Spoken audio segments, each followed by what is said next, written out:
Alors quand je demandais à Michel, qui connaît bien, à Jean-Marie, qui connaît bien Michel, le premier mot qui lui venait à l'esprit quand il voyait Michel, c'était le mot passeur. En effet, Michel, professeur émérite à l'IMT Atlantique, est un acteur majeur des réseaux coopératifs et des communs. Membre du Conseil national numérique, mais aussi élu au numérique, à la démocratie locale, puis à l'économie sociale et solidaire à Brest, il a développé une démarche facilitant l'implication et le pouvoir d'agir avec le souci d'une e-inclusion. Passeur, il l'est également par les sites et les blogs qu'il anime de manière très active, et notamment le site contributif sur l'enseignement supérieur francophone, Innovation pédagogique, que vous connaissez tous. C'est aussi tout naturellement que Michel co-anime des événements sur la coopération, comme Brest en commun ou le Forum des usages coopératifs. Alors vous comprenez pourquoi nous pouvions organiser à Brest ce colloque de pédagogie sur la coopération sans demander à Michel de nous en parler. Merci.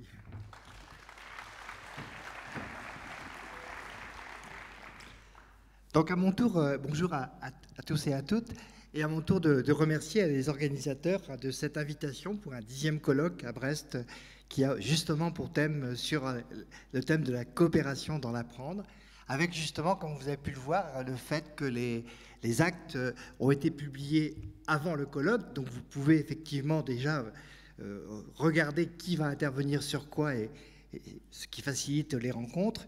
Et aussi, ces actes sont publiés sous une licence Creative Commons qui en permet la réutilisation et qui vont accélérer encore, au-delà des années précédentes, la diffusion des articles. Ici, donc, ce que je vais vous proposer pendant cette intervention, c'est d'explorer le thème de la coopération ouverte. Donc la coopération ouverte, c'est simplement un certain format de coopération que je vais essayer de vous décrire. Une coopération qui donne à voir et qui met en partage au-delà du seul groupe des personnes qui coopèrent. Et pour cette présentation, donc, elle se déroulera en 3 parties. Une première partie où j'essaierai justement d'explorer la notion de coopération ouverte. Ensuite, une deuxième partie qui est plutôt un retour d'expérience des changements de posture qu'implique la coopération, c'est-à-dire des façons de faire qui facilitent la coopération ou ce que d'autres appellent, comme Bernard Stiegler, les démarches contributives. Et la troisième partie présentera en fait qui sera au croisement d'une approche universitaire sur les compétences pour coopérer et d'une approche que je développe actuellement autour d'une trentaine d'interviews d'acteurs de la coopération qui permettent de dégager quelques freins et facilitations sur la coopération. Tout d'abord, d'où je parle. Donc, j'ai été responsable de la formation d'ingénieur avec Gilbert Lenné et d'autres ici, ou André Thébault aussi, qui travaillait donc à Télécom Bretagne.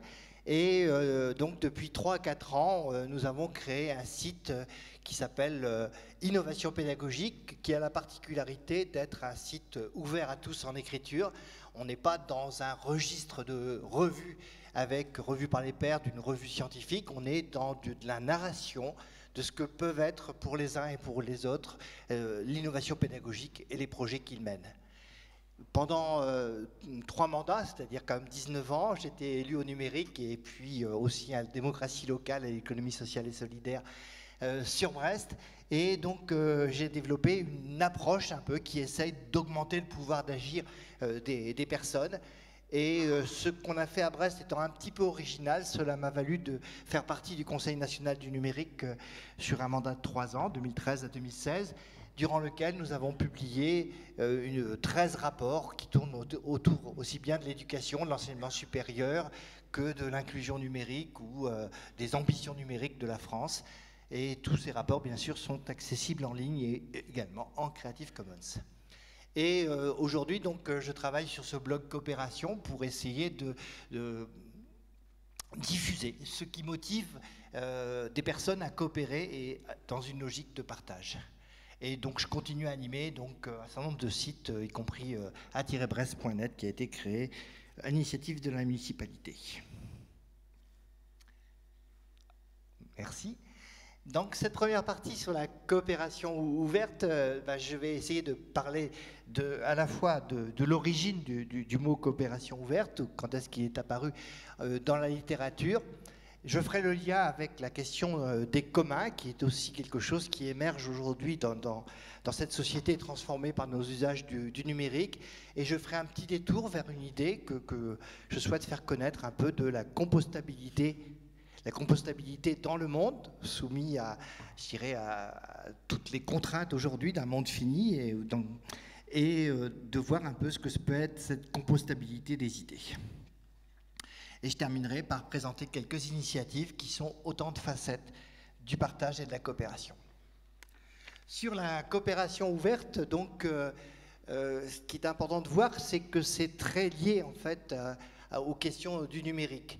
Lorsqu'on a recherché, donc avec Elżbieta Stanoszka, qui a écrit l'article avec moi sur la coopération ouverte, l'origine de ce terme, on s'est aperçu que la première mention se fait dans un livre de Curie de 1992 sur le système d'exploitation Unix, où il décrit la coopération ouverte comme une forme de coopération dans laquelle les programmeurs mettent à disposition du monde entier les programmes qu'ils font de façon à ce que d'autres puissent les améliorer. Donc ça, c'est quelque chose d'un peu nouveau, c'est-à-dire que ce qui est produit ne sert pas simplement dans un groupe de personnes qui se connaissent et qui travaillent ensemble, mais c'est ouvert au monde entier, c'est-à-dire que n'importe qui dans le monde qui veut contribuer à un logiciel libre peut le faire en proposant les choses. Il n'y a pas de ticket d'entrée, il ne faut pas avoir un titre, appartenir à quelque chose ou avoir de l'expertise. L'expertise se montre en écrivant à son tour des programmes et en les proposant à ses pairs. Ensuite, le terme de coopération ouverte est apparu aussi dans tout ce qui concerne en fait les plateformes ouvertes, avec en particulier donc le travail de Laurence Lessig. Laurence Lessig est par ailleurs l'auteur des licences Creative Commons. C'est des licences dans lesquelles le créateur d'une œuvre décide de dire que son œuvre pourra être réutilisée par d'autres sous certaines conditions. C'est-à-dire que par rapport au copyright classique du droit d'auteur, on élargit la liberté en permettant à ce que d'autres réutilisent ce que l'on a produit. Et là-dedans, donc, Laurence Lessig a indiqué que ces plateformes favorisent à la fois l'interaction et la créativité et l'innovation. Sur cette innovation ouverte ou innovation ascendante, ensuite, il y a les travaux de von Hippel qui ont été repris par Cardon en 2006. Et là, c'est la première trace que l'on a trouvée d'usage de ce terme en langue française, où on parle effectivement de coopération horizontale, de coopération ascendante, de coopération par l'usage, dans lequel les personnes trouvent par eux-mêmes des solutions adaptées à leurs besoins, en proximité avec les usages, de telle façon que chercher à protéger et à contrôler ces utilisations par des restrictions affaiblirait leur qualité et les chances d'attirer à elles l'attention des industriels. Et d'ailleurs, quand vous regardez les développements industriels et la façon dont Google ou même Microsoft aujourd'hui s'emparent des logiciels libres, ils voient bien que c'est un facteur efficace pour eux pour être présents sur des nouveaux tranches de marché. C'est ensuite, dans les années 2012-2013, que les termes de coopération ouverte sont apparus parmi les acteurs de la transformation sociale en France. Voilà un petit peu donc pour l'origine. Ah, on a oublié, Gilles, je ne sais pas si tu as la carte qui marche. Voilà. Donc c'était juste un petit clin d'œil en passant. Voilà, si vous voulez essayer un jour, tous les liens que je cite seront mis dans un article sur innovation pédagogique avec le diaporama, et puis ils seront aussi sur un compte de QPES. Là, vous voyez un petit exemple, hein, c'est du temps réel des contributions aujourd'hui à l'heure qu'il est sur OpenStreetMap, qui sont les cartes ouvertes. Donc vous voyez en temps réel les gens qui sont ici et là dans le monde, en train d'écrire, vous voyez, en Nouvelle-Zélande, sur les cartes ouvertes OpenStreetMap. Donc c'est vraiment un exemple de coopération ouverte où chacun peut mettre des points sur une carte, peut nommer des choses sur une carte, et vous avez donc tout un écosystème mondial qui se développe. Et pour signaler juste un petit exemple, en Bretagne, les cartes ouvertes OpenStreetMap, depuis maintenant 7 ans, sont le fond de carte par défaut des services de l'État en région, des collectivités territoriales. et les cartes de l'Institut géographique national sont un second choix. C'est-à-dire que les cartes collaboratives sont plus efficaces que les cartes de dizaines ou centaines de personnes de l'Institut géographique national. Si bien que maintenant, IGN a signé toute une série de partenariats avec OpenStreetMap, qui est juste une association de fait d'acteurs de la coopération sur les cartes ouvertes. Merci Gilles. Donc je remercie Gilles Jacovetti, qui est ingénieur à l'IMT Atlantique, ingénieur pédagogique, et qui a accepté de m'accompagner dans la présentation. Comme on va passer un petit peu sur différents outils, c'est beaucoup plus facile pour moi. On avance si tu veux, Gilles. Voilà. Donc après, un petit peu cette présentation brève, un petit peu du terme de coopération ouverte, je voudrais vous parler maintenant un petit peu de la question des communs. Alors, la question des communs, c'est quelque chose qui est ancien, mais qui s'est beaucoup développé en fait avec l'arrivée du numérique. Le numérique, pour la première fois, nous a confrontés à l'abondance. Si vous avez un objet numérique, que ce soit un diaporama, un texte, un film ou un son, vous pouvez le passer à votre voisin, vous pouvez le mettre en ligne. Ça n'empêche pas que vous continuerez à l'avoir et que des centaines ou des milliers de personnes pourront aussi le partager. Et donc, sur ces questions de numérique, qui sont donc ce qu'on appelle des biens non rivaux et non exclusifs, c'est-à-dire que si moi je l'utilise, ça n'empêche pas que quelqu'un d'autre l'utilise, et plein de gens peuvent les utiliser, eh bien, c'est commun. Donc, pour en prendre une définition d'Elinor Ostrom qui a introduit ces communs, ce sont des ressources qui sont gérées collectivement par une communauté selon une forme de gouvernance qu'elle définit elle-même. Donc, le commun, c'est quand même relativement simple, une ressource, une communauté et une gouvernance définie par la communauté. L'exemple que je donne souvent de commun, ce sont les jardins partagés. Les jardins partagés, vous en avez par exemple 365 en Bretagne, eh bien, d'un jardin à l'autre, la façon dont ils vont s'organiser pour cultiver le jardin, la façon dont les personnes vont s'organiser pour distribuer la récolte va varier d'un jardin à l'autre. C'est ce qu'on appelle la gouvernance. Donc la gouvernance varie d'un jardin à l'autre, mais pour autant, ce sont tous des communs. Et donc, des communs, il y a plein de gens qui en font, qui ne sont pas forcément conscients de participer à des communs. Et c'est quelque chose qui existe donc je dirais, dans des choses du monde réel, mais aussi qui se développe beaucoup maintenant dans le numérique. Transparent suivant. Les communs numériques, donc tels Wikipédia, organisent la production de contenus réutilisables. C'est une forme de coopération ouverte dans la mesure où ce qui est produit sur Wikipédia s'adresse à tout le monde et tout le monde peut le réutiliser. Mais pour autant, si vous lisez en parallèle, je ne vais pas les relire, les 8 principes de gestion durable des communs selon Elinor Ostrom, vous verrez en fait que pour gérer des communs, il faut des règles.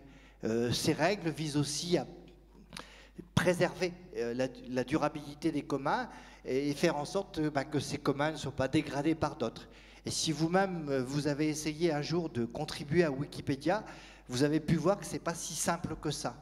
On ne peut pas mettre n'importe quoi sur Wikipédia, il faut citer ses sources, il faut que les contenus soient eux-mêmes libres, parce que la licence est une licence virale qui demande effectivement à ce que tout ce qui est marqué dedans soit réutilisable.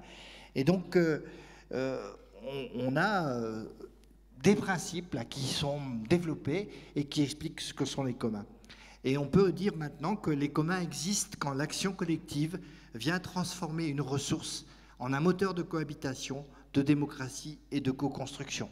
Donc les communs sont indissociables en fait d'un but social, de quelque chose qui, je dirais, augmente un petit peu le lien social en société. Et aujourd'hui, depuis quelques mois, il y a un projet Erasmus européen qui s'appelle Les communs en acte, et qui associe la 27e région, l'association Savoir commun, les villes de Brest, Grenoble et Lille, où on va visiter donc les communs dans 8 pays d'Europe.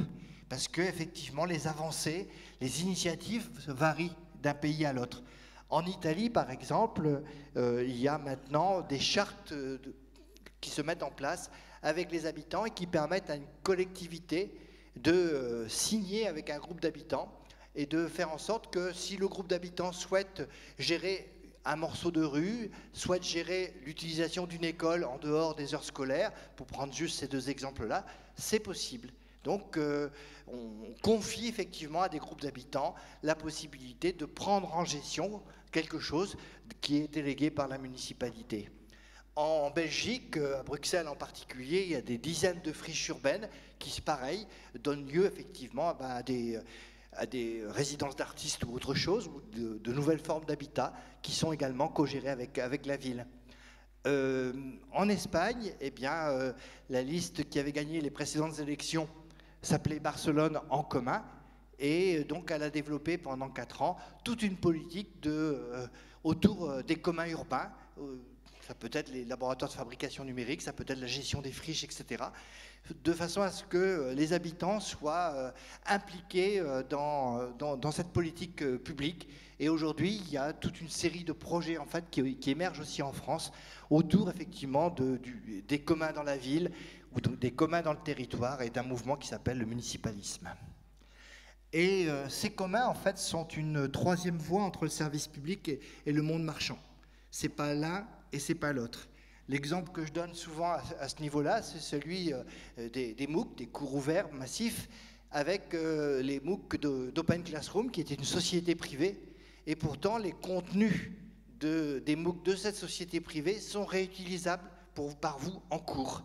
Ils sont sous une licence Creative Commons qui permet la réutilisation en enseignement.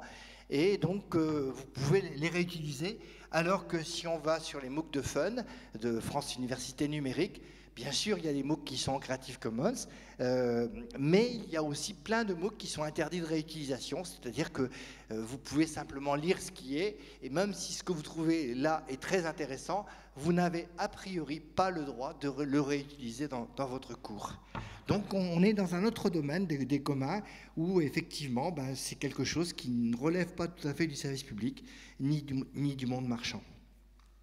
Et donc, ces communs, c'est quelque part aussi la capacité de collectifs à porter de l'innovation, de la transformation sociale et d'enrichir quelque part nos démocraties représentatives. Mais ce qu'il faut faire attention, c'est que entre le fait que les communs sont de plus en plus nombreux, tout ce qui est tiers-lieu, tout ce qui est boîte à livres, etc., relève un peu les Ripper-Cafés relèvent des communs.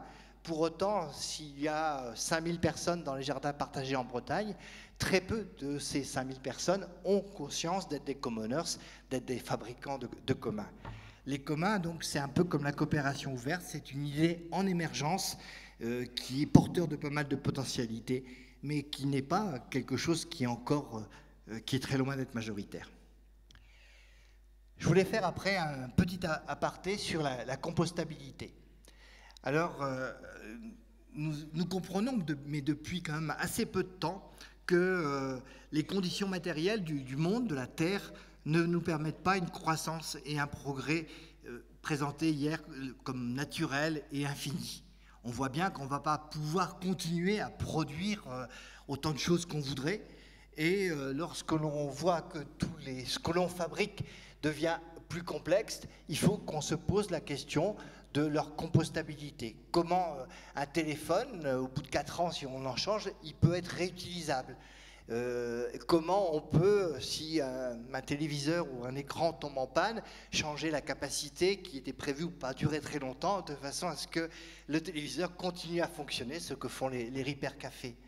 Et donc on a effectivement dans ce monde où quelque part on commence à se poser la question de la survie du monde. Est-ce que notre monde va tenir jusqu'en 2050, 2080, 2100 ?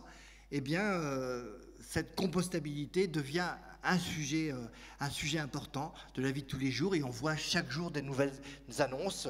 Le fait que, par exemple, le verre recyclé se remet en place, que les objets plastiques à usage unique sont interdits, etc. Donc, si cette question de la compostabilité devient quelque chose qui te prend de plus en plus d'actualité, on peut aussi se poser la question de la compostabilité de nos idées et de nos projets. Nous allons tous mourir, nos projets vont mourir. Est-ce que nous avons le souci que nos idées et nos projets puisse être réutilisé par d'autres, ou est-ce que c'est juste nous et puis après, basta? Donc aujourd'hui, la coopération ouverte, les communs, les licences Creative Commons et d'autres, contribuent à faire en sorte que ce que quelqu'un fait puisse être réutilisé par d'autres. Les dizaines de milliers de personnes qui contribuent aux cartes ouvertes d'OpenStreetMap ou à Wikipédia participent à la création d'un commun que chacun d'entre vous peut ensuite utiliser. Et donc la question que je voulais vous poser, c'est un petit peu ça aussi, c'est est-ce qu'on a le souci de faire en sorte que ce que nous produisons puisse être réutilisé par d'autres? Est-ce que nos cours sont réservés aux seuls élèves de mon master, de mon université, ou est-ce que d'autres peuvent aussi les réutiliser? Donc toutes ces questions-là posent la question de la seconde vie de nos projets. Donc voilà, c'est plus des questions que des solutions. À quoi ressemblerait une ressourcerie des idées? Comment faire en sorte qu'on puisse recomposer les choses avec quelques constats pour que les projets que l'on met en place soient réutilisables? Il faut le préparer très en amont. Il faut penser à mettre fin au projet en leur assurant un nouveau départ et avec un partage sincère de l'ensemble des ressources produites. Juste pour faire un dernier point juste avant de faire la pause, c'est effectivement ces questions un petit peu de coopération et de partage. Elles concernent en fait plein d'autres univers qui en sont proches. Donc vous en voyez quelques-uns ici. Bon, les villes et territoires en transition, par exemple, tout ce qui est autour de l'économie circulaire, l'innovation publique. Vous avez là, au mois de juillet, on aura les rencontres du CNFPT. L'année dernière, il y avait 5 rencontres en France et dans le département d'Outre-mer, avec à peu près 1 millier de personnes. Cette année, il va y avoir 15 rencontres sur l'innovation publique au lieu de 5. Et donc, au lieu d'avoir 1 millier de personnes, c'est 2 à 3 000 personnes des collectivités territoriales qui vont se poser la question de l'innovation publique. Sur les tiers-lieux, qui sont ici aussi, si vous suivez un petit peu l'actualité, hier et avant-hier, le gouvernement a installé un Conseil national des tiers-lieux qui concerne aujourd'hui 500 lieux, et donc avec un budget de 55 millions d'euros qui a été alloué pour le développement des tiers-lieux, aussi bien en zone urbaine qu'en zone rurale. Donc ce que je voulais vous indiquer là, c'est qu'à travers les formations à la facilitation, sur l'intelligence collective, à travers tous les remix, en fait c'est un mouvement beaucoup plus large que simplement ce mouvement universitaire de la coopération qui se met en place et qui est quelque chose qui va nous aider à faire en sorte que notre société sache atterrir, comme dit Bruno Latour, sache faire transition. Et voilà, donc après cette petite présentation de la coopération ouverte, j'ai juste mis un petit sondage comme ça, pour vous demander qu'est-ce que représente pour vous la coopération ouverte. Et donc on va essayer de faire un petit nuage de mots-clés comme on l'a fait tout à l'heure.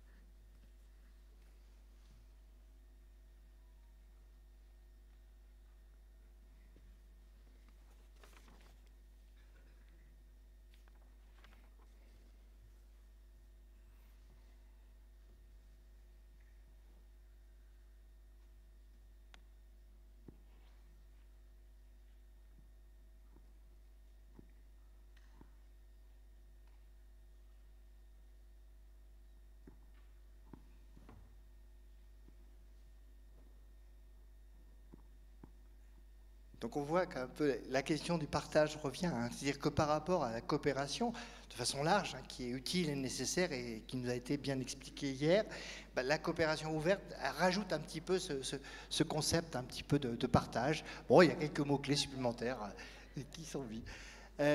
On va passer peut-être maintenant à la deuxième partie de la présentation, où je vais parler un petit peu... Il y a le droit de hacker le truc, hein, c'est pas un problème. On va passer maintenant à la présentation où je vais vous donner avec un petit peu le recul ce que moi j'ai retiré d'une approche un peu qui se base sur cette idée de coopération ouverte dans mon expérience à la municipalité. Donc pour moi la coopération ouverte c'est un profond changement de culture parce que notre société est organisée de manière hiérarchique.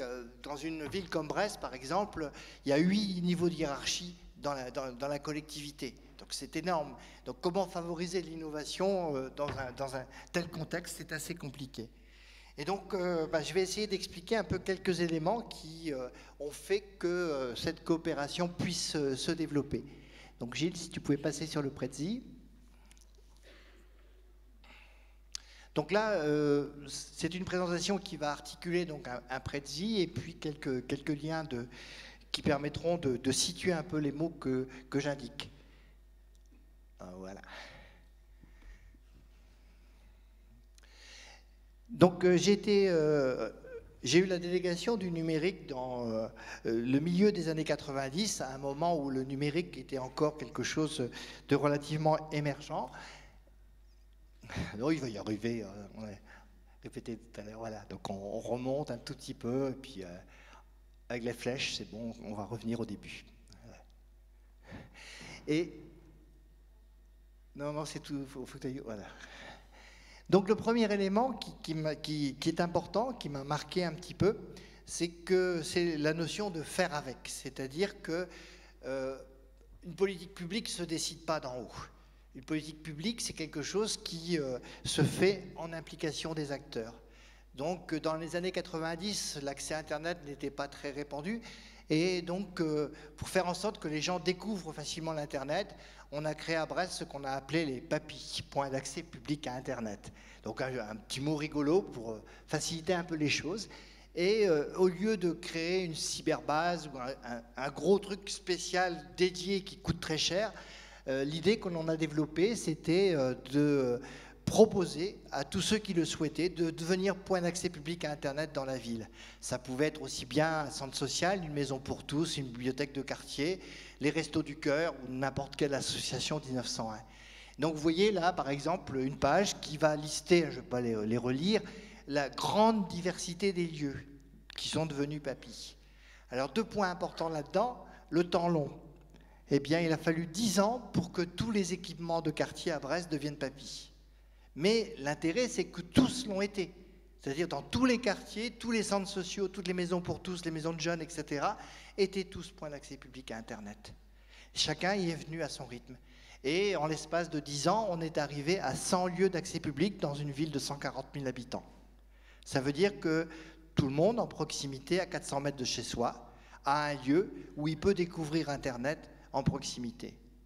Alors, après, vous me direz à quoi ça sert de continuer l'accès public accompagné quand tout le monde a un smartphone et tout le monde peut naviguer sur Internet. Eh bien, aujourd'hui, tous les chiffres indiquent qu'il y a plusieurs millions de personnes en France qui ont du mal pour se connecter aux impôts, pour se connecter au RSA.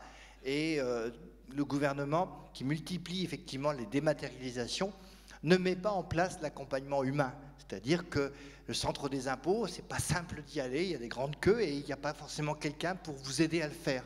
Et on pourrait dire la même chose pour la CAF, pour le RSA et pour plein de choses. Et donc l'accès public à Internet devient encore plus d'actualité aujourd'hui et les travailleurs sociaux y sont confrontés dans leur travail vrai, c'est-à-dire qu'ils n'arrêtent pas de faire à la place des gens parce qu'il n'y a rien qui permet d'accompagner les gens. Donc c'est vraiment important de voir qu'un dispositif qui a été créé au départ pour faire découvrir l'Internet est ensuite devenu un dispositif qui accompagne les gens de plus en plus isolés socialement, de plus en plus en difficulté sociale, et que ce dispositif a tout autant sa raison d'être aujourd'hui, d'autant plus que le gouvernement a annoncé sa volonté d'accélérer les dématérialisations. Donc là, le premier point d'une posture un petit peu de coopération, c'est effectivement de proposer aux acteurs de faire avec nous quelque chose et de leur donner le temps long, c'est-à-dire 10 ans, c'est pas 3 ans, c'est pas 5 ans.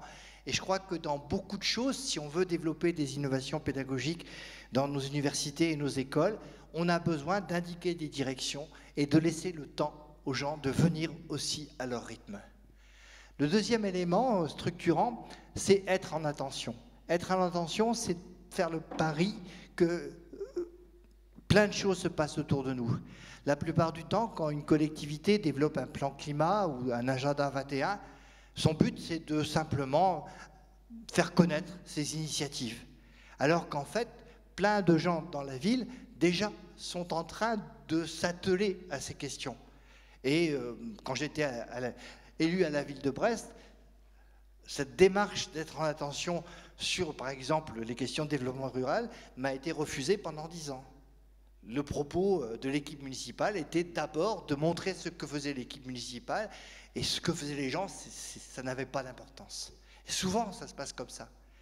Donc, il est vraiment important de regarder ce qui se passe autour de nous.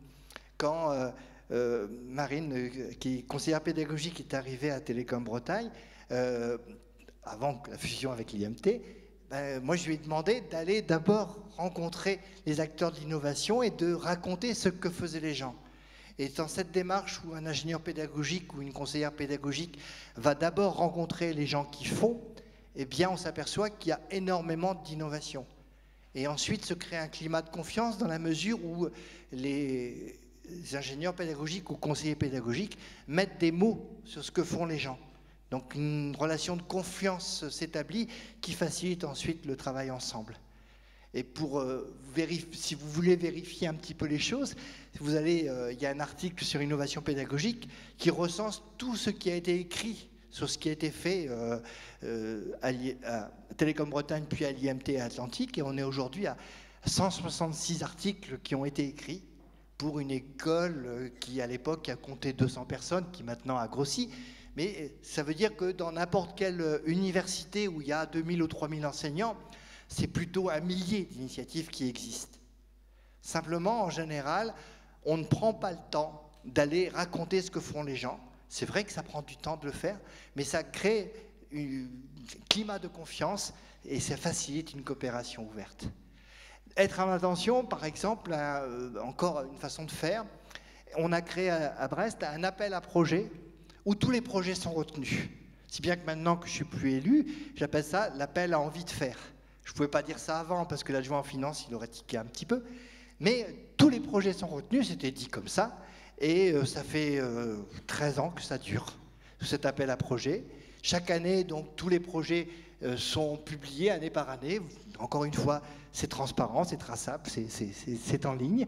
Et donc, cette logique de faire en sorte que tous les projets sont retenus, vous vous dites, mais comment ça va marcher économiquement? Ça marche. Le budget n'a pas augmenté. Pourquoi? Parce que la ressource rare, c'est l'envie de faire, le temps de s'impliquer quelque part. Ce n'est pas les quelques milliers d'euros que la collectivité va mettre en subvention pour les différents projets qui est importante. Elle aide à faire. Mais ce qui est important, c'est de dire, moi j'ai envie de faire, moi j'ai envie de travailler avec les enfants autistes sur le numérique, j'ai envie de faire ceci, j'ai envie de faire cela. Et donc, toute une richesse se met en place. Et aujourd'hui, je pense qu'on pourrait, dans l'innovation pédagogique, dans l'enseignement supérieur, faire la même chose. Faire des appels à projets dans votre université, dans votre commune, dans votre école ou institut, dans lesquels tous les projets seraient retenus. Et vous aurez la surprise de voir qu'il n'y en a pas forcément tant que ça, et que si on donne les règles du jeu, qu'il y a une certaine somme qui est disponible, qui n'est pas forcément colossale, eh bien ça fonctionne. Et ça crée une communauté. Le gros intérêt de cette approche-là, c'est que les projets ne sont pas en concurrence. Il y avait à la ville de Brest un autre appel à projet sur les initiatives dans les collèges et lycées. Et donc moi j'avais souhaité que, comme pour l'appel à projet sur le multimédia, tous les projets puissent être publiés, qu'on sache ce que faisaient les gens. Et ça a été refusé. Parce qu'un proviseur a dit, mais si je publie mon projet, le lycée d'à côté va faire pareil. Et c'est exactement le but, que si quelqu'un fait quelque chose de bien, d'autres fassent pareil à côté. Et donc, soit vous êtes dans une logique de compétition et on cache nos projets, soit on est dans une logique de coopération, on raconte ce qu'on fait pour que d'autres fassent pareil et ensuite on coopère ensemble. Donc ça, c'était le deuxième élément, après le faire avec, être à l'intention, c'est-à-dire aller voir les gens qui font les choses. Il y a plein de gens qui font les choses autour de vous et construire votre politique publique, votre politique d'innovation, votre programme pédagogique avec les gens. Troisième élément, donc après être en attention, c'est le donner à voir. Le donner à voir, ça vous paraît simple. Raconter ce que font les gens. Eh bien, sur innovation pédagogique, je vous dis, on est à 160 articles qui racontent ce qu'on a fait à Brest. Mais si on va regarder dans les autres écoles de l'Institut, j'ai du mal à trouver. Ça existe peut-être, mais je ne sais pas où c'est. Si je regarde les universités en Bretagne et ailleurs, pour trouver des sites pédagogiques qui racontent les centaines et les milliers de choses que font les gens, j'ai du mal à le trouver. Pourquoi ? Ce n'est pas la faute de personne. C'est simplement qu'à l'école, moi comme d'autres, j'ai appris à cacher ma copie. Je n'ai pas appris à publier. Donc c'est vraiment apprendre à raconter des choses, à donner à voir, à mettre en partage. C'est quelque part un changement de culture par rapport à notre façon habituelle. Et c'est vrai que ça prend du temps, mais ça crée tellement de richesse après que ça vaut le coup de le faire comme ça. Et donc, on l'a fait sur Innovation Pédagogique, je l'ai fait sur aussi un site qui s'appelle Attirer Brest, donc qui parle du numérique sur Brest. Donc c'est un site ouvert en écriture où tous les acteurs du numérique sur Brest racontent ce qu'ils font. Eh bien, le site, il a à peu près 13 ans maintenant, 2003, donc 15 ans même. Et, ce site, il a 15 ans, donc là, vous l'avez en direct. Bon, il présente les projets Internet en habitat social. On a mis de l'Internet à 1 € par mois. L'appel à projet de 2019, vous voyez, ça continue. Fab à Brest et les Fab Labs dans les quartiers, etc. Donc voilà l'actualité de ce qui se passe à Brest, fait aussi bien par des gens de l'Amérique que par des gens des associations qui racontent ce qu'ils font. Eh bien, du coup, on publie à peu près un article par jour, on a à peu près 1 millier de visiteurs par jour, et ça fonctionne. Et comme ça fonctionnait, on a fait d'autres sites sur l'égalité femmes-hommes, sur l'économie sociale et solidaire, etc., qui racontent ce qui se fait dans la ville. Mais j'ai eu beau le présenter ailleurs, montrer que ça marchait, montrer qu'il n'y avait jamais de problème, c'est-à-dire que les gens n'écrivent pas pour critiquer la mairie ou la politique de la mairie. On a même un site sur la démocratie locale et les conseils de quartier. En 15 ans, aucun élu de l'opposition n'a jamais écrit dessus, alors que tout le monde a le droit d'écrire. Donc ça veut dire que la peur qu'on peut avoir que d'autres mettent des choses méchantes, etc., ou critiquent, cette peur n'existe pas. C'est une peur irrationnelle. Elle existe, la peur. Mais la réalité des faits, non. Il n'y a pas de censure, je peux vous garantir. On peut voir les articles qui ont été proposés. Ça n'existe pas. Simplement, le fait de lâcher prise, d'autoriser les gens à écrire, de faire un site sur l'innovation pédagogique où tout le monde a le droit d'écrire, ça fait un petit peu peur au départ. Pourtant, ça marche. Et donc, c'est quelque chose qui me semble très important dans la coopération ouverte, c'est justement de favoriser ce donner à voir. Et là, dernièrement, j'ai eu la chance de participer à une formation pour le réseau Résentis des animateurs numériques de l'Académie de Rennes, en Bretagne. Et donc, ce groupe souhaite aller dans des démarches coopératives. Et donc, on va créer un site qui s'appelle Bretagne Éducative, où tous les acteurs de l'éducation en Bretagne, qu'ils soient collège, école, lycée, éduc-pop, comme les petits débrouillards ou d'autres, tout le monde aura le droit d'écrire. Et le job, c'est pas de contrôler ce qui va être écrit. Le job, c'est d'amener les gens à écrire. Donc on va faire des sprints d'écriture, on va inviter des gens, et en 1 heure ou 2, on fera un article avec les gens. Mais je crois que ce donner à voir est vraiment essentiel. Et si j'avais une proposition à faire, c'est vraiment ça. Dans votre université, essayez d'encourager. Ça va prendre un petit peu de temps de l'ingénieur pédagogique ou la conseillère pédagogique ou la responsable de formation comme j'étais pour aller solliciter l'écriture. Mais derrière, ça donne à voir ce que vous faites, ça valorise ce que vous faites et ça marche. Je ne connais pas de site contributif qui n'a pas fonctionné à partir du moment où on est dans cette logique-là d'ouverture et de coopération. Si je continue un petit peu ce parcours, après le faire avec, être en intention, donner à voir, il y a besoin d'outiller. Alors outiller, c'est faire des ateliers, donc on voit que ça se développe. Mais il faut bien voir que le coût de faire un atelier est très peu cher. Pour une collectivité locale, un atelier, c'est une demi-journée d'atelier, une demi-journée de préparation, c'est un jour, c'est 20% équivalent temps plein pour faire un atelier toutes les semaines. Une ville comme Brest, c'est 2000 ou 3000 employés. Oui, c'est peu de choses. Alors, c'est vrai que pour une université, le coût, c'est qu'il faut libérer les enseignants qui vont sur l'atelier, ça je comprends bien, mais c'est vraiment important de permettre aux gens de découvrir ce que c'est le dessin, les sketch notes, les cartes heuristiques et tous ces outils qui permettent de s'exprimer et de communiquer. Un élément aussi important de cette démarche, c'est de former à la coopération. Dans la mesure où à l'école, on n'a pas en général appris à coopérer, eh bien quelque part, il faut s'outiller sur la méthodologie de la coopération. Donc moi j'ai eu la chance de travailler avec des personnes qui ont créé une formation Animacop qui a été mise en place en premier sur Brest et sur Montpellier. Et en l'espace de maintenant 5-6 ans, on a formé 200 personnes sur ces logiques de coopération. C'est des formations d'environ 100 heures qui se déroulent à la fois en distance et en présentiel sur 13 semaines, 6 heures sur 13 semaines. Et derrière ces formations à la coopération, eh bien, on commence à avoir tout un terreau sur Brest de gens qui participent à une culture commune de la coopération. Donc, à l'école, eh bien, plein de gens qui travaillaient avec moi à la direction de la formation ont suivi cette formation et ça a produit effectivement des choses que je vous présenterai aussi tout à l'heure. Bon, je le dirai tout à l'heure, cette formation Animacop a aussi l'intérêt que tous les contenus sont librement réutilisables. C'est-à-dire que si demain, à Laval, Sherbrooke ou à Louvain, vous voulez monter la formation, vous prenez les contenus et vous faites la formation. Après, si vous voulez travailler en réseau avec les gens qui font la formation, le réseau fonctionne sur du partage. Donc ça veut dire que si vous produisez vous-même des contenus, vous les mettez en partage. Voilà, donc aujourd'hui, vous avez donc une vingtaine de personnes sur 7 territoires qui développent un peu ce type de formation et qui pour moi étaient extrêmement importantes et qui ont fait que quand j'ai arrêté le mandat électif en 2014, ben, les choses continuent, c'est en grande partie grâce à ces formations. Pour revenir un peu au diaporama, après donc cet outillage, j'ai eu la chance de faire l'expérience des communs. Donc on a commencé à le faire sur la coopération et des communs. On va lier les deux. On l'a fait sur un CD bureau libre, je ne vais pas m'étendre parce que je n'ai pas le temps. On a fabriqué un CD de logiciels libres pour que tout le monde puisse utiliser des logiciels gratuitement. On l'a tiré à 300 000 exemplaires, donc ça a eu un certain succès, mais je dirais les CD, c'est l'époque d'avant, hein, il y a 10 ans. Et en fait, on a eu une autre idée, c'est quand Wikipédia est apparu, de créer un wiki sur Brest qui permette aussi d'écrire.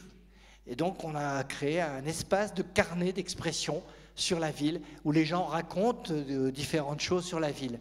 Donc, c'est les carnets collaboratifs au Pays de Brest. On a eu le plaisir de voir, par exemple, des anciens professeurs de l'école d'art commencer à faire de la modélisation 3D de bâtiments. Et vous avez actuellement une dizaine ou une quinzaine de bâtiments qui n'existent plus sur Brest, qui ont été remodélisés en 3D, dessinés et qui permettent comme ça d'avoir une mémoire. Et donc, à chaque fois, c'est des centaines d'heures de travail qui ont été mis en place et qui sont en partage sur Wikibrest. Aujourd'hui, donc, on est à peu près à 8000 pages vues sur Wikibrest. Et après, on s'est aperçu que des wikis territoires, il y en avait plein au Canada, aux États-Unis, en Allemagne et ailleurs. Donc, c'est encore une forme d'expression dans laquelle, effectivement, on s'adresse aux gens en disant que chacun est important et chacun a des choses à apporter à la mémoire de la ville. Et pour faire Wikibrest, on s'est posé la question des licences. Est-ce qu'on a le droit de mettre telle image? Les cartes postales, on ne peut pas les mettre parce qu'il n'y a pas 70 ans que l'auteur est mort. Et donc, du coup, on a fait tout un travail sur la notion des droits d'auteur, des libertés d'usage. Et de là est née, en fait, la première manifestation qui s'appelle Brest en commun. Et en 2009, donc, on a commencé à rassembler tous les acteurs des communs sur Brest. Et depuis, tous les 2 ans, on fait... donc, au départ, c'était Brest en bien commun. Ensuite, c'est devenu Brest en commun parce qu'on s'est aperçu que ce qui était important, ce n'était pas le bien commun, mais le commun, c'est-à-dire la gouvernance de ce commun. Et donc là, on est en train de préparer Brest en commun 2019. Et là, par contre, on a eu le plaisir en 2013 de faire en sorte qu'il y ait un mouvement national qui s'appelle Ville en bien commun, puis le Temps des communs en 2015, et donc le mouvement s'est amplifié. Là, maintenant, donc, on travaille sur, je disais, les voyages en Europe pour échanger avec d'autres en Europe, mais il y a aussi beaucoup de choses qui se passent à Montréal, où il y a eu des rencontres internationales également sur les communs. Donc voilà, donc c'est un petit peu cette démarche-là que je voulais un peu vous présenter, faire avec, être à l'intention, donner à voir, apprendre à coopérer et développer les communs. Et derrière, ça produit des choses. Donc j'aurai l'occasion d'en parler peut-être tout à l'heure aussi sur différents récits, comme le réseau Doc à Brest. À un moment donné, les acteurs des bibliothèques, qui sont un des métiers qui évolue le plus rapidement.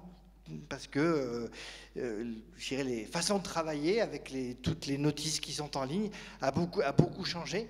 Eh bien, un certain nombre de personnes ont donc choisi, après une rencontre au Forum des usages coopératifs, de créer un réseau coopératif des professionnels de la documentation et des bibliothèques.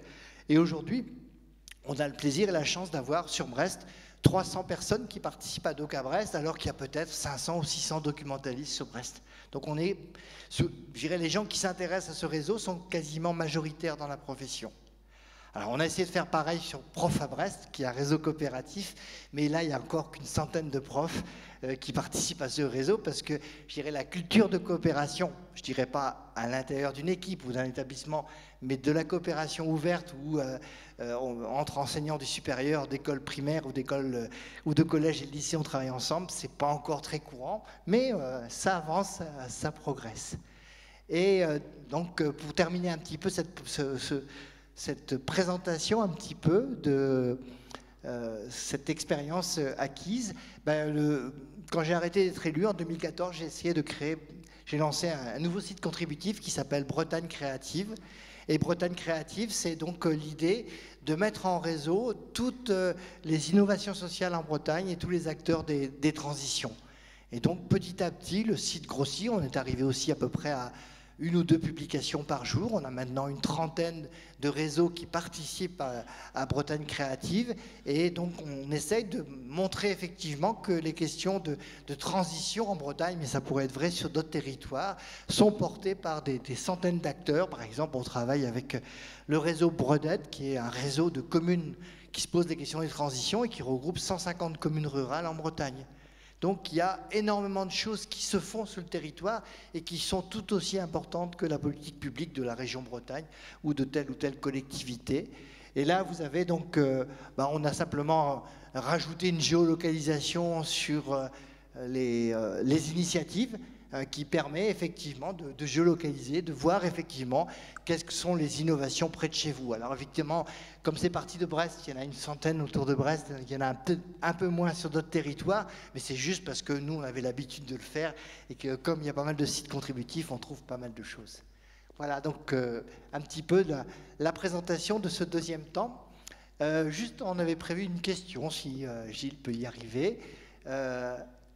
Juste pour avoir votre sentiment, donc là on va le faire, vous ne pourrez pas forcément écrire le mot alcool ou gourde, c'était juste cette fois-ci sur ces 5 éléments là, faire avec, être en attention, donner à voir, outiller, mettre en commun. Quel est celui qui vous parle le plus et qui vous paraît être le plus à mettre en avant pour une dynamique de coopération ouverte? C'est bien, ça me permet de faire une petite pause.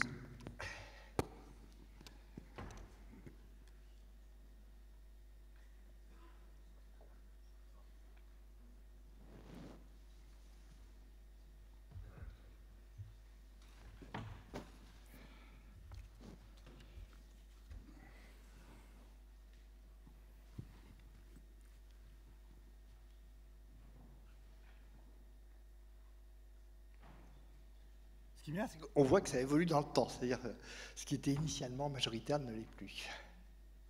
On va attendre juste 2 minutes encore. Outiller qui était premier a régressé, les communs sont devenus plus importants.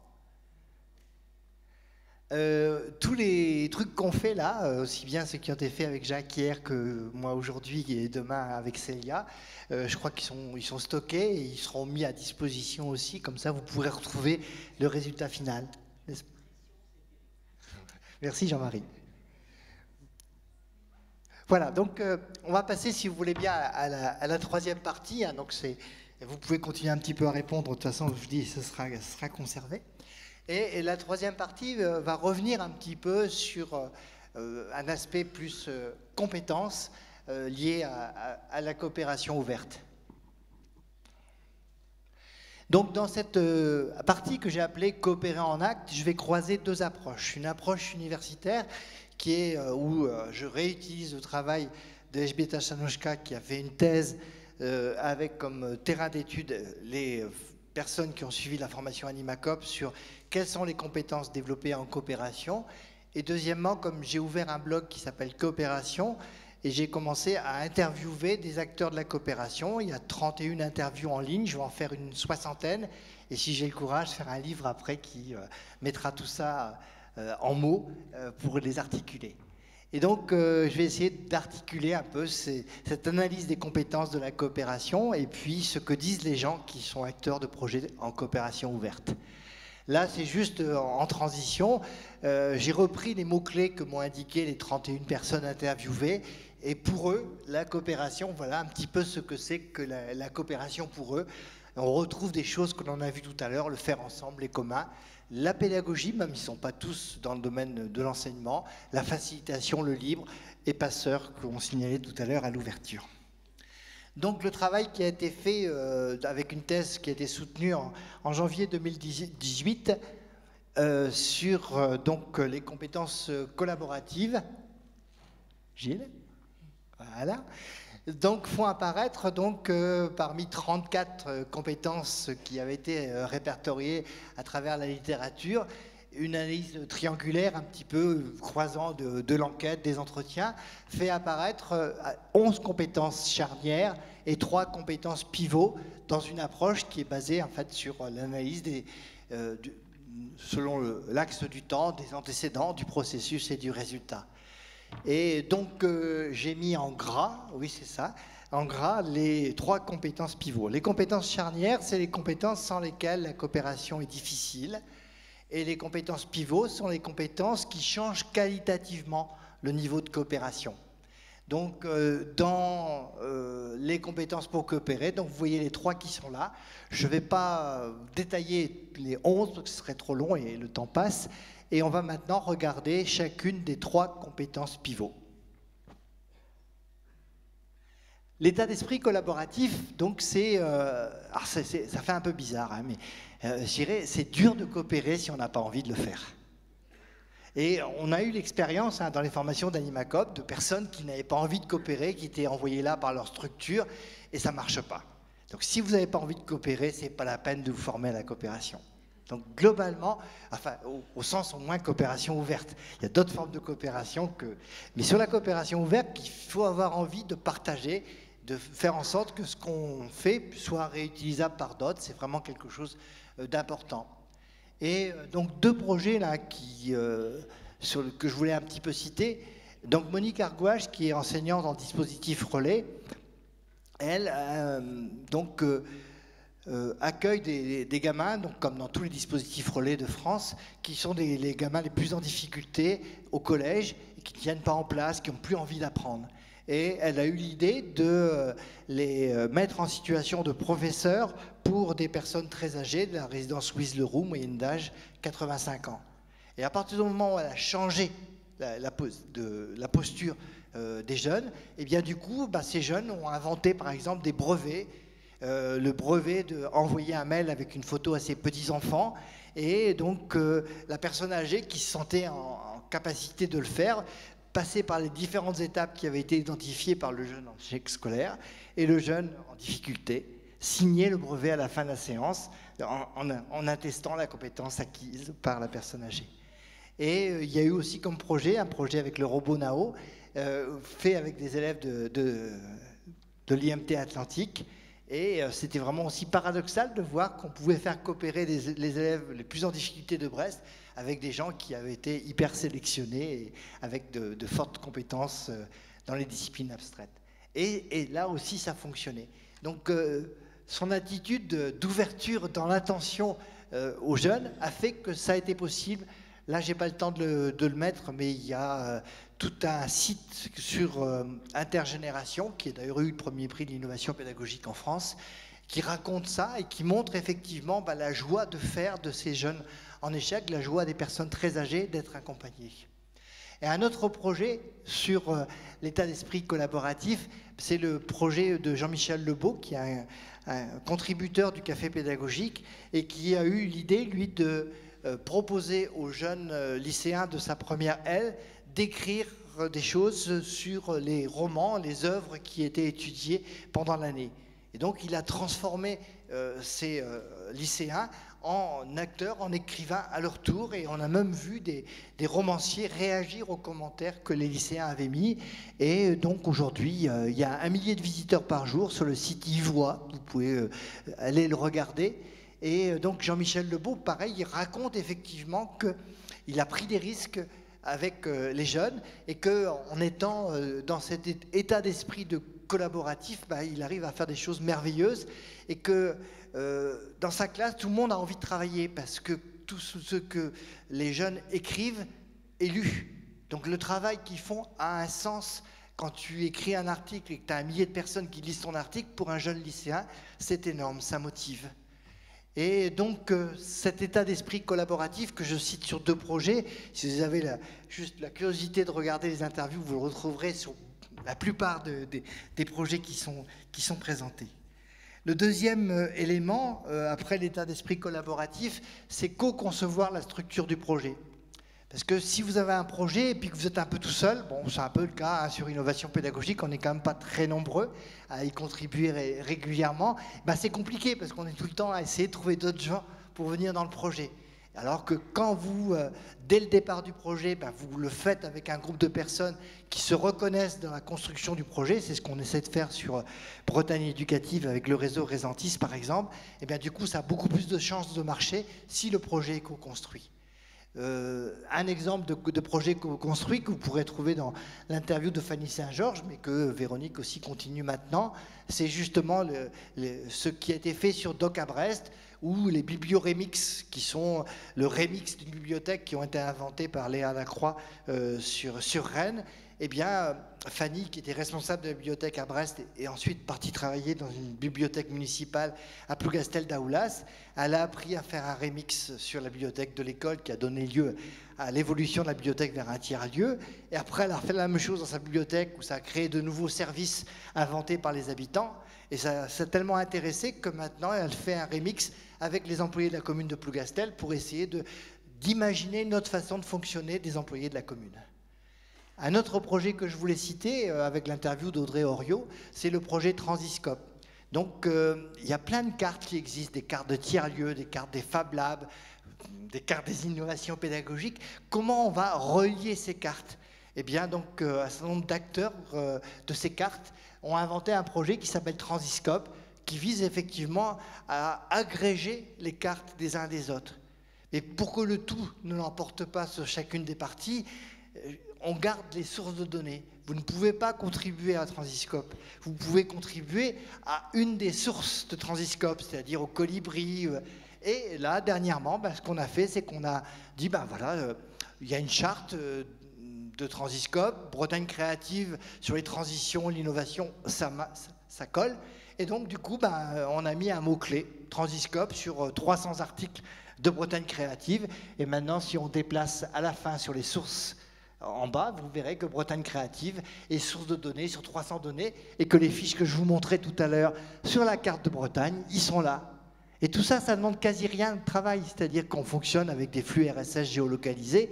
Et donc, le travail, c'est plutôt de marquer les articles comme étant de Transiscope ou pas de Transiscope. Et donc, du coup, tout ce qu'on a fait déjà est réutilisé par d'autres. Donc là, on est, vous voyez, dans un peu de la compostabilité. On fait en sorte que ce qu'on fait soit réutilisé par d'autres. Le troisième élément, donc, de compétence pivot, c'est le souci du commun. Le souci du commun, c'est justement de faire en sorte que ce qu'on produit soit réutilisable par d'autres. Là, juste deux projets que je voulais citer. Le projet Tela Botanica, qui est une toile des botanistes dans le monde, qui a été développé par un copain qui était avec moi à l'école. Et donc, il était ingénieur au CEA, ça ne lui plaisait pas trop son travail. Et donc, il s'est investi dans un champ à côté qui était de permettre que la botanique puisse continuer à exister alors qu'elle était de moins en moins enseignée. Et le faire dans une dynamique coopérative, c'est-à-dire en demandant aux gens de noter les plantes près de chez eux et d'augmenter les connaissances sur un peu où sont les différentes plantes. Ça n'a pas été sans mal, parce que quand ils ont mis en ligne le dictionnaire synonymique des plantes, qui appartenait au Muséum d'histoire naturelle, le directeur du muséum a menacé de poursuite, parce que c'était à eux.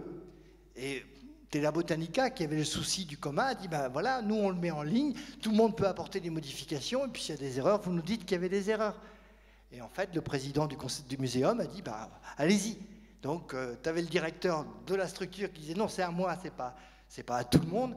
Et Tela Botanica dit, non, c'est un commun. Et le commun l'a emporté. Aujourd'hui, ben, les choses ont changé.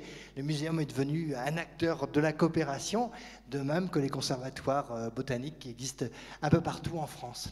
Et dans une deuxième étape, comme de plus en plus la botanique n'était pas enseignée, ben, ils ont créé un MOOC sur la botanique, et ils l'ont créé de manière coopérative, c'est-à-dire que ils ont fait en sorte que les gens puissent échanger.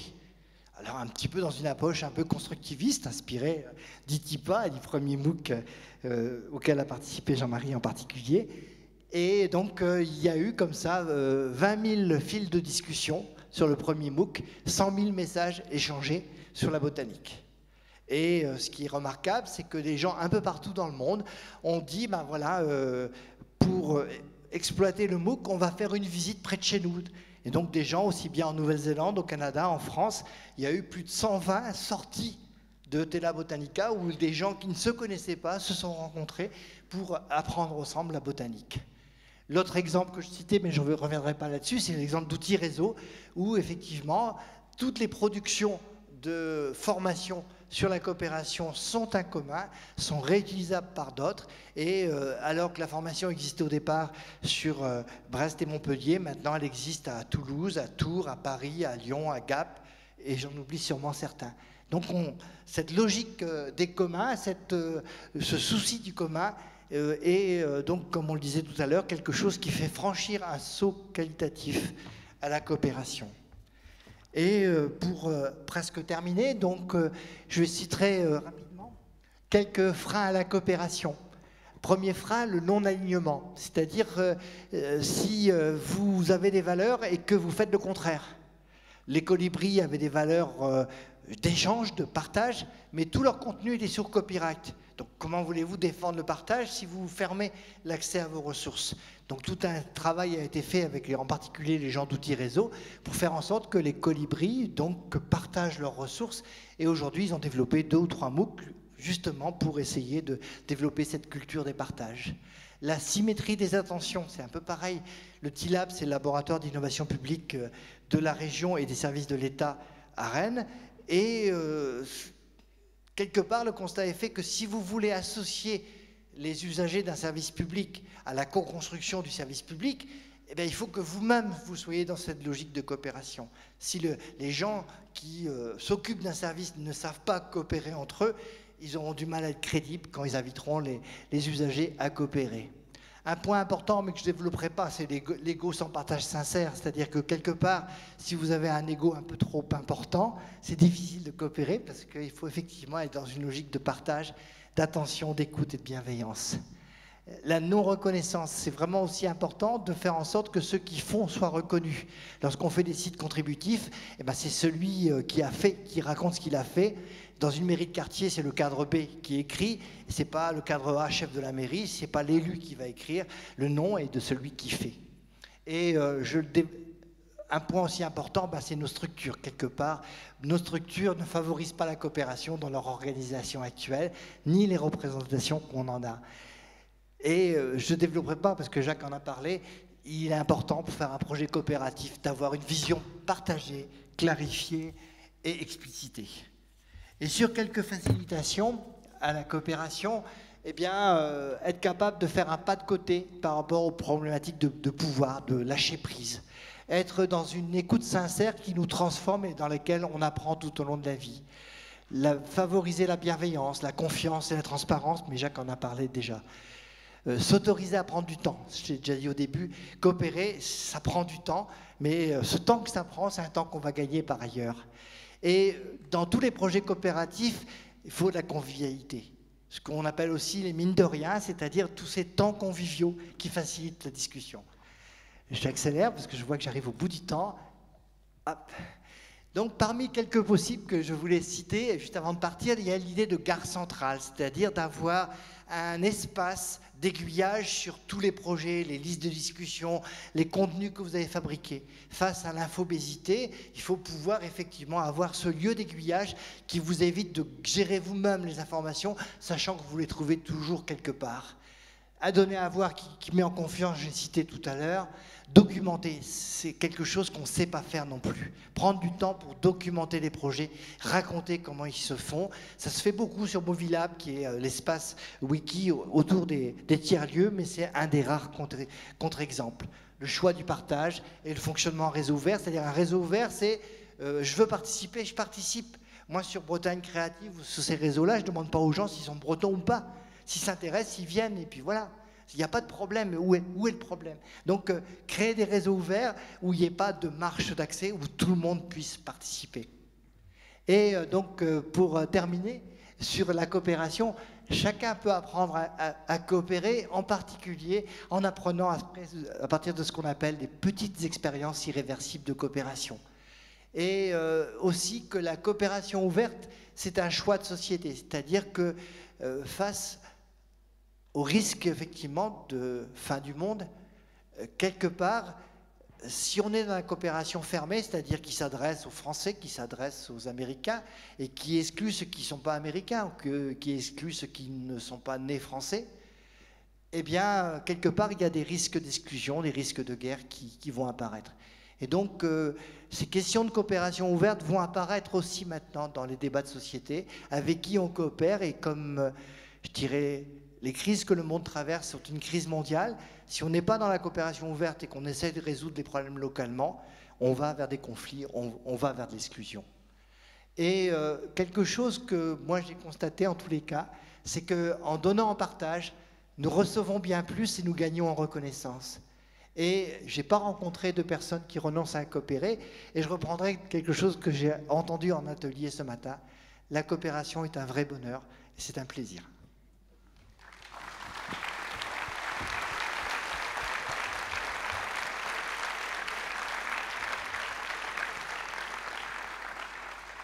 Merci beaucoup, Michel. C'est un vrai bonheur aussi de t'écouter. Alors juste, on a un petit intermède. Vous connaissez peut-être pas. Donc, il y a un programme qui s'appelle Écoutez Wikipédia.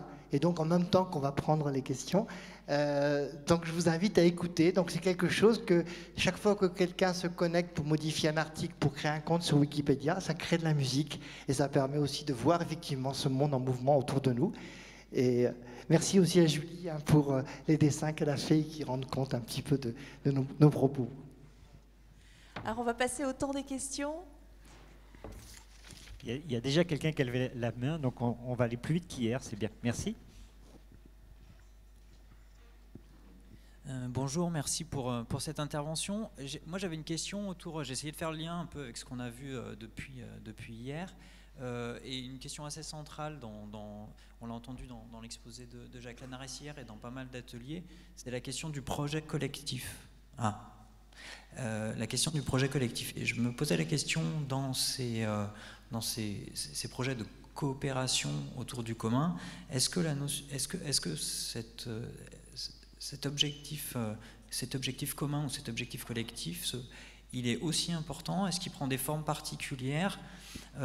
Et notamment, on voit bien les valeurs qui sous-tendent au niveau du souci du commun, de l'envie de partager. Est-ce que c'est des choses qui se passent sur le plan des valeurs ou est-ce qu'au niveau du projet collectif, il y a des choses particulières à cette coopération ouverte?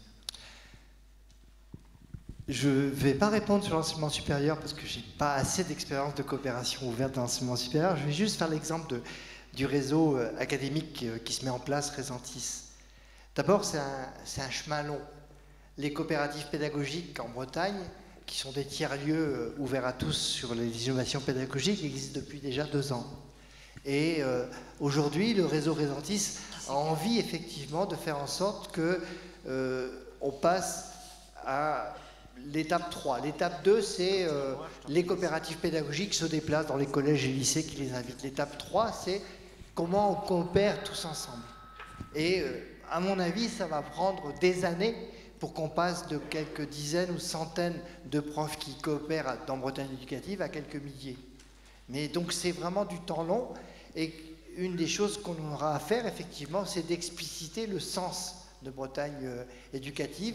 Quel est le sens de ce projet? Qu'est-ce qu'on met dedans? Mais encore une fois, comme on est dans une démarche qui habituellement fonctionne avec des directives éducation nationale qui arrivent d'en haut, passer de cette culture descendante à une culture où on va co-construire le projet, c'est du temps long. Moi, la réponse que j'aurais indiquée, c'est qu'en général, la co-construction est quelque chose qui apporte de l'efficience au projet, qui fait en sorte que le projet est plus résistant, mais qui demande beaucoup de temps. Michel, je suis en haut. Ici, tout en haut. Bonjour. Oui, Jean-Marie. J'ai une question parce que, enfin, merci pour cette conférence qui m'a complètement parlé. C'est comme ça qu'on travaille habituellement, effectivement, en partageant tout. Et je crois que, enfin, c'est comme ça que moi je me suis construite professionnellement aussi. Donc, merci à tous ceux qui ont coopéré avec moi. Mais du coup, parfois, je me retrouve dans des environnements pas toujours bienveillants, avec qui j'ai envie de coopérer, avec qui je partage, mais je ne reçois jamais rien en retour. Et parfois, j'ai l'impression de travailler à la place d'eux. Et du coup, je me demande, est-ce que je prends un risque à faire ça? Est-ce qu'il y a un moment où je vais juste me faire bouffer complètement? Ou est-ce que je dois continuer à perdre de l'énergie et peut-être qu'un jour, je vais en recevoir quand même en retour? C'est vrai que ce n'est pas simple dans nos organisations. Que ce soit une collectivité locale ou que ce soit une grande université, ce n'est pas simple parce que ce ne sont pas les logiques habituelles. Mon expérience, c'est que dans quelques groupes humains que ce soit, sur 100 ou 1000 personnes, tu trouveras toujours quelques dizaines de personnes qui partagent ce projet de coopération. Tu peux faire avec eux. Donc on peut démarrer à quelques-uns, mais ce n'est pas facile. À la mairie, plein de gens qui ont suivi la formation Animacop se retrouvent après dans des services dans lesquels c'est difficile d'avancer. Mais quelque part, à partir du moment où les gens publient, racontent, documentent ce qu'ils font, petit à petit se crée une reconnaissance par les pairs. Les gens que je citais tout à l'heure, Monique Argouage, Jean-Michel Lebeau, c'est des gens qui ont une renommée importante en France, bien au-delà de Brest. Donc quelque part, les gens qui sont dans le partage sincère, c'est comme pour le logiciel libre, c'est-à-dire que tu as une expertise, tu fais la preuve vivante de ce que tu fais en termes de coopération, et ça te vaut de la coopération, de la reconnaissance, pas forcément chez soi, mais plus à l'extérieur, et quelque part, ça, c'est très riche. Bonjour, je suis ici, là. Jacques Olivier de l'Université Paris-Sud. Je voulais savoir, vous êtes présenté à la fois avec le volet innovation pédagogique et à la fois avec le volet en tant qu'élu démocratie participative. Est-ce que dans votre démarche, dans l'un ou dans l'autre, l'un et l'autre se nourrissent mutuellement? Est-ce que par exemple les techniques qu'on peut utiliser dans l'innovation pédagogique, dans les approches actives, ont nourri votre manière de faire de la politique avec des approches qui permettent de faire vraiment participer les gens et pas seulement qu'ils soient là en concertation à écouter un discours et puis à dire oui j'ai consulté?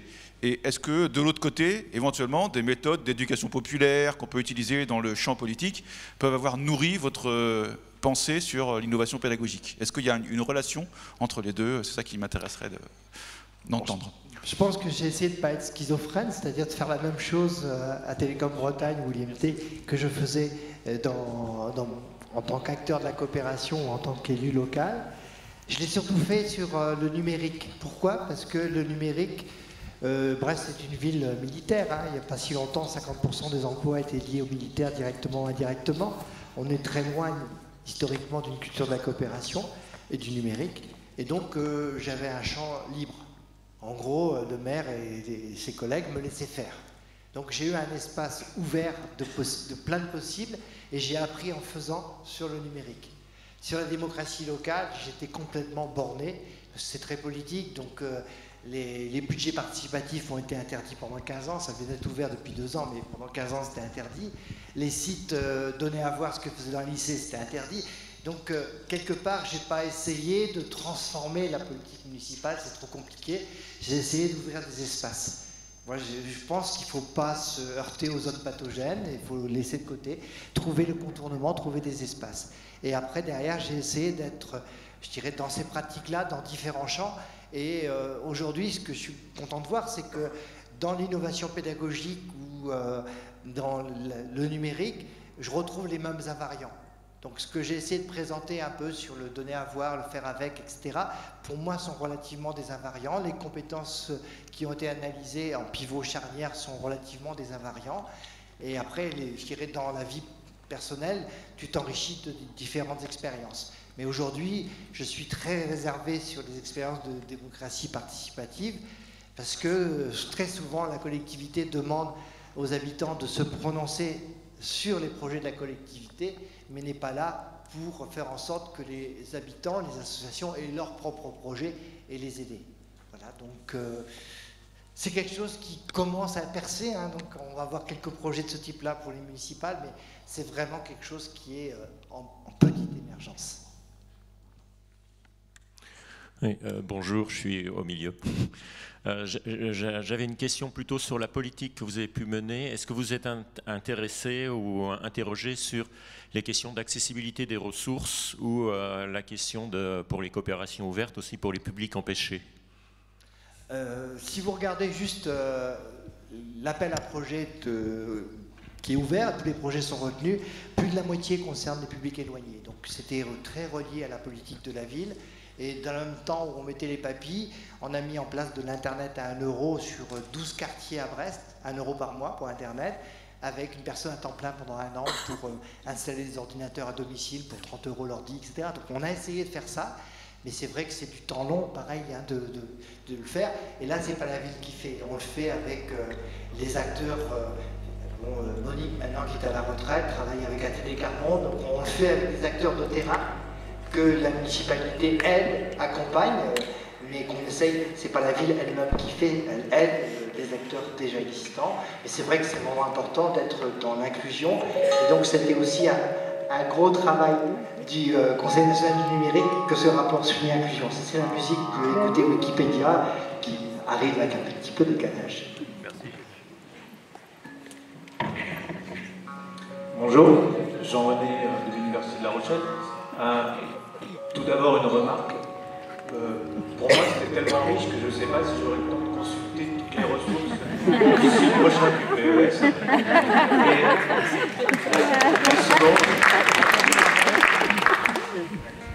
La seconde, c'est que est-ce que c'est quand même pas lié justement à la gouvernance et notamment en termes de financement de projets on entend aujourd'hui parler de l'ABEX, d'Equipex, de PIA3 et de choses comme ça. Et c'est un monde parallèle par rapport à la coopération ou pas?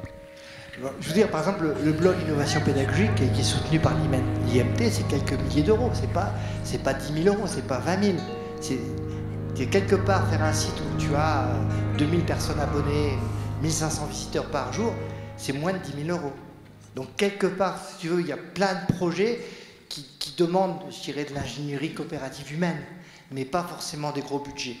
Et par expérience, sur l'appel à projet que je fais sur la ville, les gens répondent, ils ne demandent pas forcément grand-chose. Alors dans la logique actuelle, c'est on met des sommes relativement importantes et il faut être le premier. Moi, je défends une approche complètement opposée, qui dit, mettons des sommes plus modestes et faisons en sorte qu'au lieu d'avoir 15 projets dans l'appel national du ministère, il y a 150, il y a des dizaines et des dizaines de réponses. Faisons en sorte que tout le monde puisse expérimenter, que les projets soient ouverts. Mettons en condition que tout ce que fait les uns soit utilisable par d'autres, qu'on crée des conditions de compostabilité. L'Europe, d'ailleurs, commence à demander que tous les résultats des recherches soient partagés. Donc je crois que c'est un changement de logique que je propose, et rien n'empêche de l'essayer à l'échelle d'une université ou d'une commune. Et puis peut-être après que d'autres se développeront. Là, le fait que le gouvernement va soutenir le mouvement des tiers-lieux, qui est un mouvement au départ complètement aussi ascendant, me laisse un petit peu d'espoir. Mais je pense qu'une université pourrait prendre le parti de donner à voir les initiatives pédagogiques, les cours qui sont ouverts, et faire un appel à projet complètement ouvert. Je pense que ça marcherait mieux. Alors, je n'ai pas d'exemple dans le monde universitaire. Moi, je l'ai juste. C'est pour ça que je reviens sur mon expérience d'élus. Je l'ai fait localement. Un autre collègue a été élu à ma place parce que j'ai arrêté. Il continue la même logique et ça continue à marcher. Donc on est toujours dans une logique. Les budgets participatifs tels que ça existe à Brest, à Rennes et ailleurs, vous avez 5, 10, 15 projets retenus parmi 300. Est-ce que c'est la bonne façon de faire? Alors que ce qui est précieux, c'est le temps, l'envie de faire. Ça crée du lien social, ça crée du bien commun. Et donc, voilà. Donc, essayons d'autres logiques basées sur la coopération et le partage. Je pense que ça marchera mieux. Et je crois que c'est vraiment important de mettre tout le monde en mouvement. Si on veut que notre monde survive, il faut que tout le monde s'y mette. Bonjour, merci. Donc, merci beaucoup pour cette intervention. Ça donne très envie justement d'agir. Et moi, la question que j'avais, c'est justement pour protéger, comment dire, faire ces sites coopératifs ou cette démarche coopérative et de commun. Quel cadre on met en place pour protéger les valeurs que vous dites et les pérenniser concrètement? Voilà. Deux choses. Je reprendrai l'exemple d'Animacop. Premièrement, je donne. Tout ce qu'on fait, c'est donner. Donc, tous les contenus que je fais, tous les sites, ils sont tous sous une licence qui permet la réutilisation, comme on dit, such as. Et ça veut dire que si vous réutilisez, vous reprenez la licence. Je ne tiens pas à alimenter Google, Microsoft ou Springer. Donc, ce que je fais, tout le monde peut le réutiliser à condition d'être toujours dans la même licence. Et tant que ça bouge. Donc, déjà, tu élargis les libertés, mais dans un certain cadre. Après, j'ai oublié ce que je voulais dire, ça, deuxième partie. Tu peux me rappeler le deuxième élément de la question? Juste. Donc pour protéger comment dire, les valeurs communes, tout ce que tu nous as présenté là, c'est bon? Ouais, c'est bon. Et alors,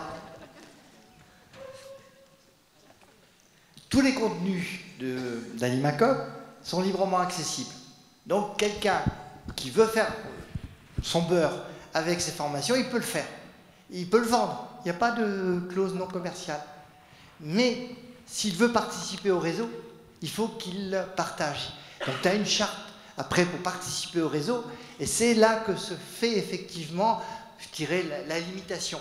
Soit tu es quelqu'un qui va piller les choses, qui va l'utiliser une fois et qui ne va pas donner, mais dans ce cas-là, tu vis ta vie. Et si tu veux effectivement faire partie d'un collectif, il y a des règles de fonctionnement du collectif, ce que Jacques parlait aussi sur les règles de fonctionnement d'un groupe coopératif. Là, tu définis tes règles, tu définis effectivement les valeurs qui te sont communes, et les gens viennent ou ne viennent pas. Mais pour autant, on donne au monde, on donne à tout le monde, c'est la coopération ouverte, mais après, pour fonctionner ensemble, il faut effectivement, comme tu dis, partager des valeurs. Oui, tu nous as donné plein d'exemples de coopération ouverte, des freins, les avantages. Est-ce que tu pourrais nous donner un exemple de situation, éventuellement dans l'enseignement, où la coopération ouverte n'est peut-être pas la panacée? Je me fais un peu l'avocat du diable, mais... c'est un peu comme le logiciel libre. Si tu veux envoyer une fusée sur la Lune, le logiciel libre, c'est pas forcément la meilleure solution. Des fois, tu as besoin d'organiser la production. Si à un moment donné, ton établissement décide d'aller sur les compétences, l'approche programme, etc., il y a quand même une décision politique d'ensemble à avoir. Donc, quelque part, il ne faut pas minimiser le rôle des responsables. Si tu en tant qu'élu, j'ai donné des orientations, des directions, et après, la coopération est un moyen de le mettre en œuvre. Donc, moi, je pense que sur les choix d'orientation, des façons d'apprendre, de la place des étudiants, etc., il y a des choix politiques à faire. Et une fois que tu as fait ces choix politiques, la coopération est plus ou moins adaptée pour les mettre en œuvre.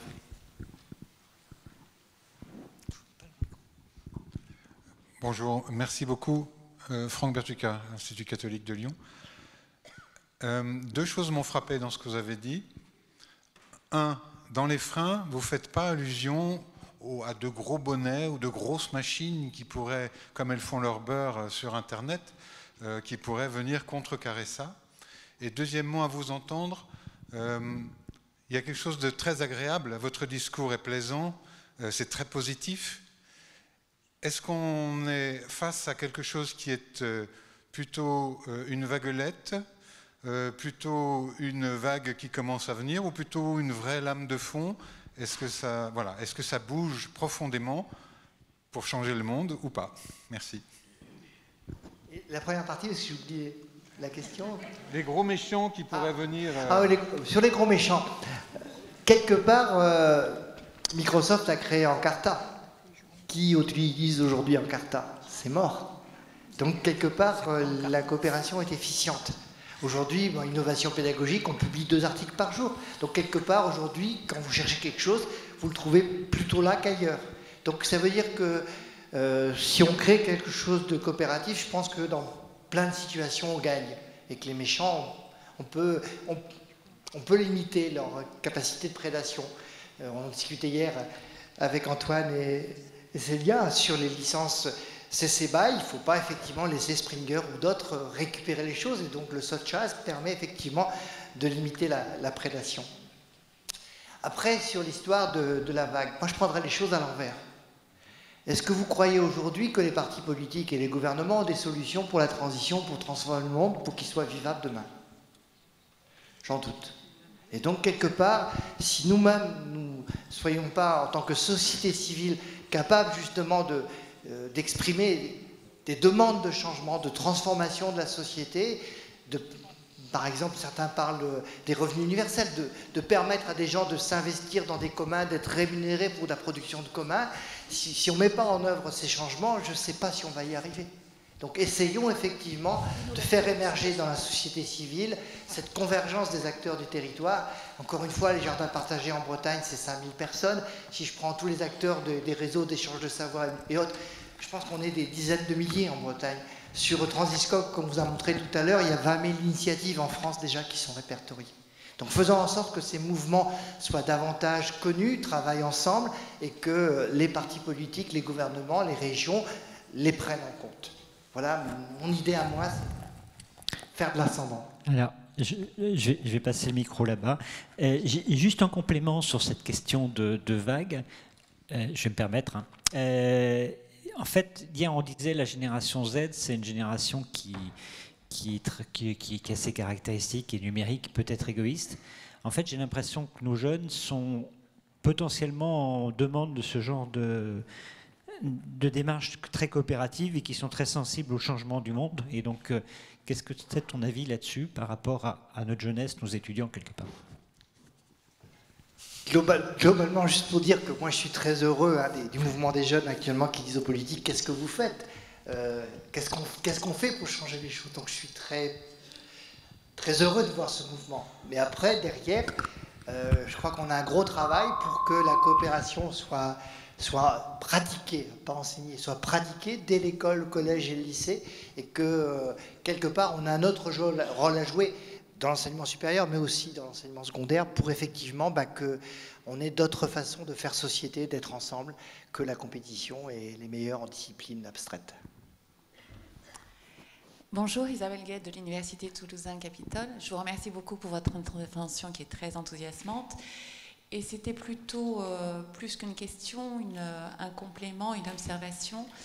Rebondir sur la coopération, cette idée d'associer les citoyens au mouvement Citizen Science qui se développe un peu partout dans le monde et qui associe les citoyens et différents acteurs dans le choix de projets à partir de collectes de données scientifiques et de choix de projets à partager pour permettre des choix scientifiques dans le sens très large du terme.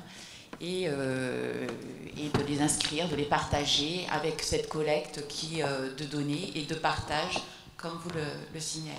Voilà. Merci. Je ne répondrai pas à la question parce que Célia intervient demain sur ces questions de sciences ouvertes, donc on aura l'occasion de l'écouter et d'échanger avec elle. Un grand, grand merci, Michel. Nous sommes portés par ton enthousiasme.